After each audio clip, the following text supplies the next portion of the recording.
Gəlin görək İngiltərədə bir gün işləməklə, yəni minimum əmək haqqı 100 funt sterlinqlə nələr almaq olar? Etdik. Gəlin hələ girişdən başlayaq. Belə bir kartof.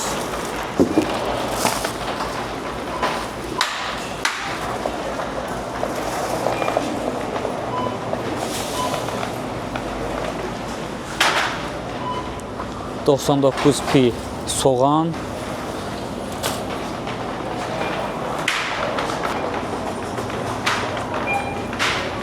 Həmçinin 99p şaftalı. Əri idi şaftalı, bilmirəm, götürdüm nəysə. Əlimə nə keçdi yığacam. Görək axırda nə qədər olacaq. Belə bir vermişli olar 41p. 75p'yə belə bir makaron.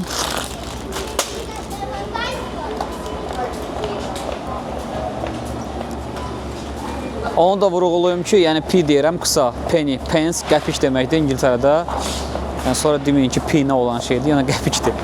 İngiltərənin pul vahidi pound, yəni funt sterling. Azərbaycan manatı ilə 1 funt sterling, səhv etmirəmsə 2 manat 20 qəpikdir. 3.19'a belə bir çox dadlı pendir. Bir sözlə əlimə nə gəldi yığıram, siz hesablayın. Axırda rəy bölməsində aldığım məhsulların qiymətini dəqiq yazan bir insana məndən kiçik bir hədiyyə olacaq. Diqqətli izləyin. 1.75'ə qatıq. Stasiyon çox dadlıdır. 1.49'a belə bir meyvə şirəsi. 1.39'a süd. 5.49'a belə bir idmançı toyuq. Çox nəhəng bir şeydir. Demək olar ki 2 kiloqramdır. Gəlin 3.79'a ət də götürək. Steak. Mən də götürə buna baxın inşallah. Təkəri qırıq bir şey götürmüşəm. 2.69'a 15 ədəd yumurta. 95p'yə belə bir mayonez və təbii ki ketçup 1.05.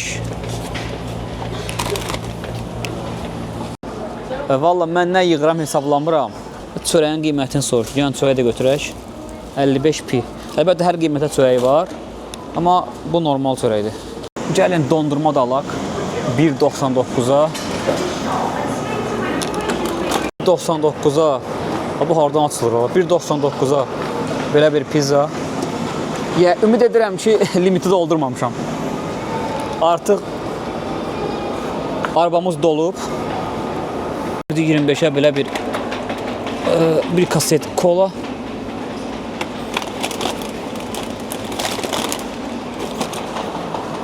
Nə yadımdan çıxdı artıq bilmirəm. Rəy bölməsinə qeyd edin. Gələn dəfə daha geniş bazarlıq edək. Belə bir nəhəng Twix. Son nəticəni qeyd etməyəcəm.